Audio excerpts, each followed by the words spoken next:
We chose to visit Bombay, soon to be renamed after her original call of Mumbai. This on the western coast, roughly halfway between the northern peaks of the Himalayas and the southernmost province of Madras.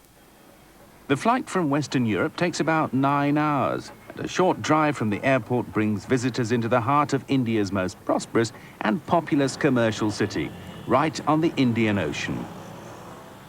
The Gateway to India, erected in 1911 to commemorate King George V's visit, is regarded as a veritable symbol of Bombay by its proud inhabitants. Boats set out from here to visit the Elephanta Island, famous for ancient temples and rock carvings. There's a familiar air to the city, for Londoners anyway. Many of Bombay's buildings were modelled on some of London's famous landmarks. The metropolis is the capital city of Maharashtra, a bustling city that boasts to be the film capital of the world. In some contrast, set in the water and accessible only at low tide by a narrow causeway, stands the Haji Ali Mosque, Bombay's most important homage to Islam. Busy with worshippers, particularly on Fridays, entry is restricted to those sharing the Muslim faith. Getting around Bombay can be easy and breezy with plenty of taxis and these tuk-tuks. Besides, no experience consolidates a trip to Bombay better than a thrilling ride on a tuk-tuk. Oh yes, and they're dead cheap too. You'll be approached by hosts of beggars, and since it's unlikely that refusing to give a coin or two would change the existing social structure, have a handful of small change ready. Despite popular belief, very few of the native Indian population speak English, so ask the hotel porter to give instructions to your driver before you set out. Carving out a life on the Bombay streets takes talent and perseverance. In fact, we stumbled upon this thriving carpentry set up literally on the side of the road. Hand-carved and finished, these works find their way into the hotels and homes of Bombay, creating an enterprise unlike anywhere else. The city claims up to 2 million people live on the streets. Our guess is that figure may be double in reality. Much visited and photographed, the Bombay Dobie is just as spectacular to experience as any grand monument in the city. This is where you'll find one of the most vivid views of Bombay life, in the open-air laundry or Dobie. Here it would seem that the entire city's washing is scrubbed, not just as a daily chore, but as a spectacle to be savoured by all who care to drop by. Ask your taxi driver to take you to the bridge for an overhead view and accept a guided tour for a more daring close-up experience and some exceptional photo opportunities.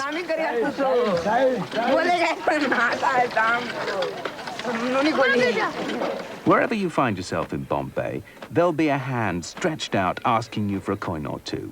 Not in the Dobie, though. Here, everyone is too busy washing sheets, shirts, themselves, or nimbly moving heavy coal-filled irons in a well-rehearsed fashion. It's said that hotels and city laundries all send their customers dirty washing here. Fact or fiction, this Dobie seemed to have enough laundry to wash, rinse, then iron to last a lifetime. Tip your guide about £1 for a half-hour walkabout. Bombay is said to be India's safest city, so walking around is no problem. In fact, it's probably one of the best ways to get a real feel for local life and colour. Do beware, though, this is a huge metropolis, and getting lost is a real prospect. Just like the strong contrast in colours, lifestyles too contrast from one extreme to another.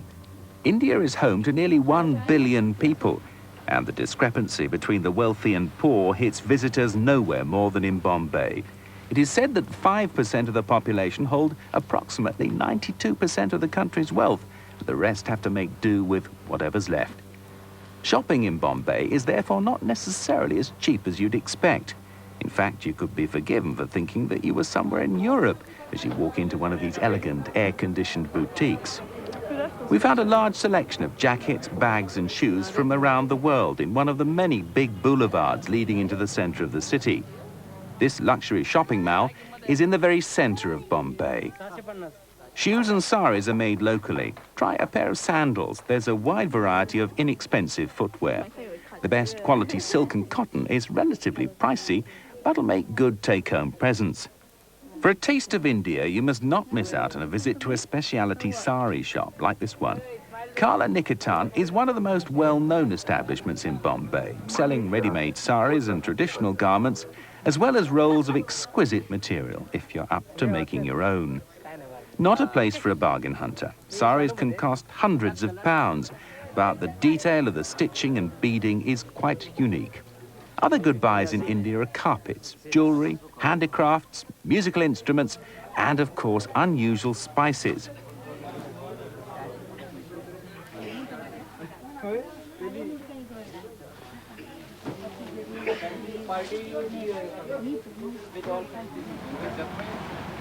The best time to visit Bombay is between November and March, when the humidity is low. The weather's always pretty hot, but not overwhelming, and strolling along the seafront is a pleasure during the winter months. Many of the visitors are either on business, on the way to some other destination, or perhaps looking up relatives. There's quite a sizable expat community in Bombay, mostly frequenting the same bars, hotels, shops, and generally keeping pretty well together. India's exploding commerce and industry attracts many thousands, mostly on short trips, allowing only a superficial glimpse of life outside the meeting rooms.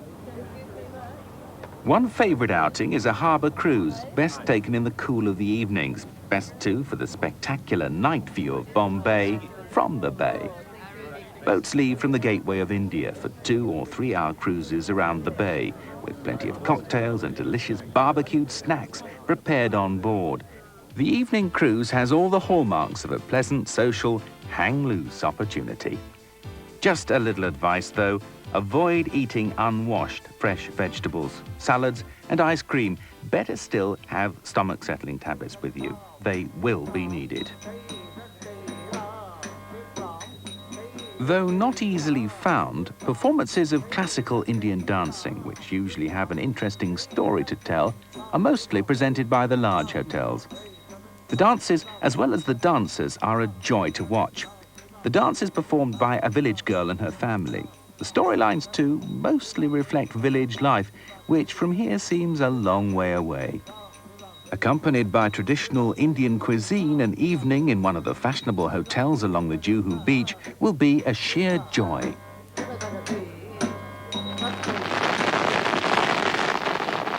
At weekends, Bombay seems to host nothing but weddings. Wherever you turn, there's a wedding party slowly winding its way to a hotel or resort for many hours of celebrations, feasting, often entertaining hundreds of friends and family in the grand style.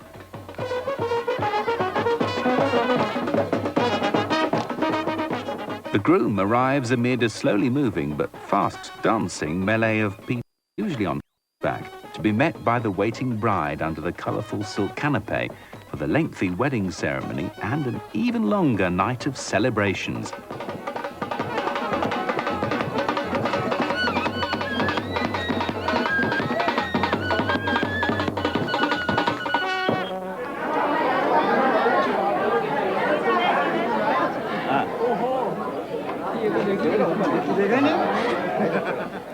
The party is only just beginning, and as you'll discover, there's plenty more in store. Welcome to India. Leave the city behind as the locals do and enjoy the opportunity of seeing some of Bombay's surrounding hilly countryside. We drove, although there is a train, north to the small town of Lonavala, a popular weekend destination with the wealthier Bombayites. The spectacular journey along the dramatic and scenic route is picture perfect, though fairly slow. Go with a driver and in a group. Driving on these roads is not recommended for anyone but the hardiest. There are roadside kiosks selling everything, but the fragile, unaccustomed stomachs are guaranteed to fare badly from snacks bought here. A much better idea is to ask your hotel to pack food and drink for the journey. You'll pass villages along the route, and the pace of life gets even slower here, if that's possible. The journey takes about 3 hours, and as the haze of city pollution is left behind, your senses are awakened to the subtleties of colour and the vague sense of smell of spices and fragrances that are truly unique to India, and rural India at that. We found the small town of Lonavala heaving with activity and enterprise. In true Indian style, ox carts and sacred cows walk the streets side by side with the locals. The strong smell of spices and the fragrance of wildflowers from the adjacent hillside mixes into a heady potion. There's frantic activity, selling and buying, and hard bargaining for the last rupee before any deal is struck.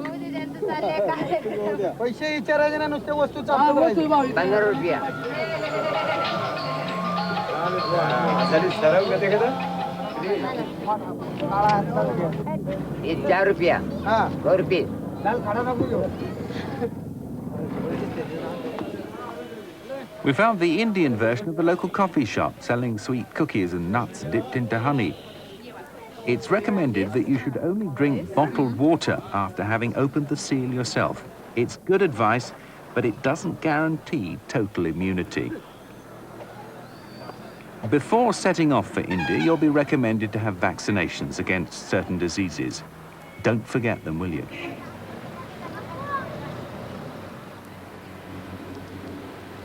The surrounding hills offer rural tranquility and a choice of hotels for weekend retreats for the Bombayites. This is the Farias Holiday Resort, located on the hills of Tungali, just a short drive from Lonavala. Anyone who wants to explore a bit of India but doesn't have the recommended year or so to do it should at least come to the hills of Lonavala. Take a stroll in the lush gardens before dinner or go further into the hills for a guided tour. Apart from the beautiful gardens and the children's playground, there's a large pool and comfortable balconied rooms overlook the hills. Once you've settled in, let the hotel chef present you with a Gujarat speciality and instructions on how to savor the variety of dishes using only your fingers and a bit of naan bread. By the way, the hotel is home to some fine traditional cuisine, including the Gajra vegetarian restaurant. In India, you're likely to be asked if you want non-vegetarian food rather than the other way round. So pay attention when the waiter takes your order. You might end up ordering the wrong menu. Dog won't eat And this. dip it down. Right. Is this one hot? I don't think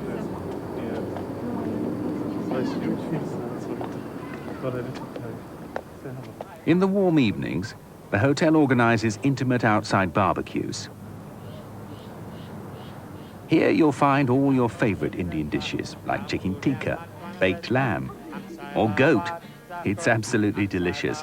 And there are rice dishes using a variety of spices. Wine and beer is available in the hotel, as it is in all public places. This hotel will put on a splendid evening for just a handful of friends getting together, and the price will be pretty modest too.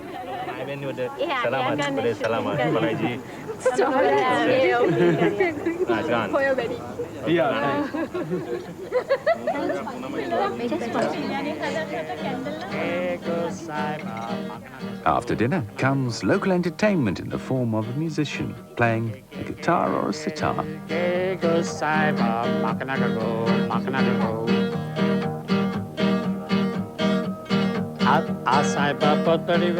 Once the weekend is over, life back in Bombay is sort of back to normal. If you're visiting on business, remember, don't expect to find hotel rooms waiting for you unless you've pre-booked. In India, we still find it quite difficult to actually obtain a room. I've been very lucky this time. I've got 3 days here in the Leela. You have to book well in advance, and even that is not so sure. Prepaying may be the best idea. If not, you may well find yourself sitting in the lobby all night. This hotel, for example, the Leela Intercontinental, a new one, is quite close to the airport and the beach. It's truly 5-star deluxe. People like to stay here because of the extensive gardens and the enormous pool. It helps them to forget business for a bit. Bombay has the highest population density in the world. Some 1,500 people crowd into each and every square mile. So escaping to a haven like the Leela is luxury in itself. The place does feel and look like a palace anyway, and the traditional welcome reception is extended to all. This involves a garland of flowers gently put around your neck and a bright red spot, the tikka, planted on the forehead.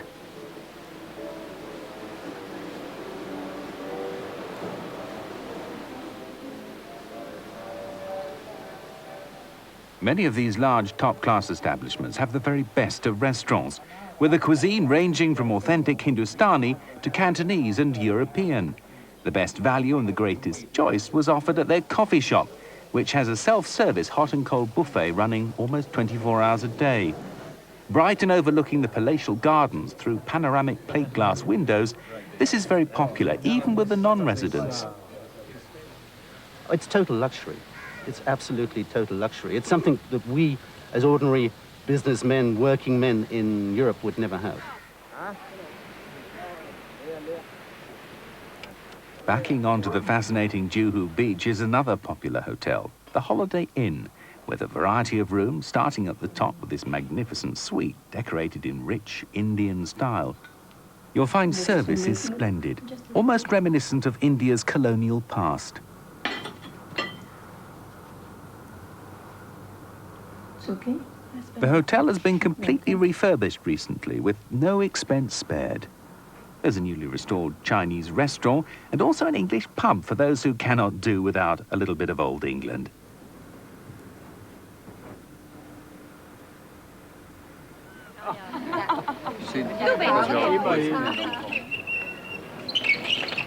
The hotel's pool and gardens are only separated by a fence from Juhu Beach and the world outside. Inside, guests are pampered to their heart's content, subject only to the size of their wallets. But life on the beach is something else.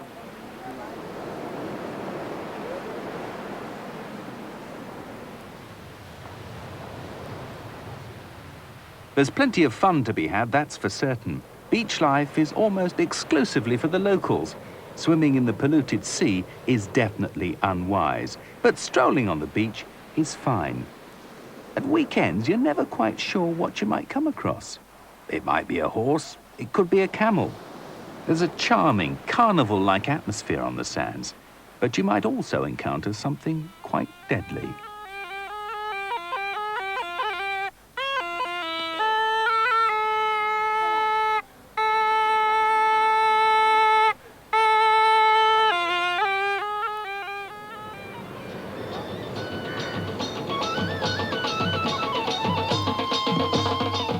After sunset, the nightly socializing starts with some vigor. Once the heat has retreated somewhat and the day's work is over, there's time yet again to plan dinner and a night out in another hotel that knows how to make sure that customers have a good time. They will lay on a buffet and plenty of drinks. The Sun and Sands is also on Juhu Beach and overlooks the Arabian Sea. All these hotels are pretty well on a par with each other. Those in this northern half of Bombay seem more remote from the busy city life. Indeed, they're about 40 to 45 minutes from the centre of Bombay, which is sometimes a godsend, unless an early morning city meeting forces you to join the rush hour traffic. After your plate has been filled, perhaps more than once, you can let your hair down and join in the frolicking. Try our level best to come to your standards. Now I will request From Pancha.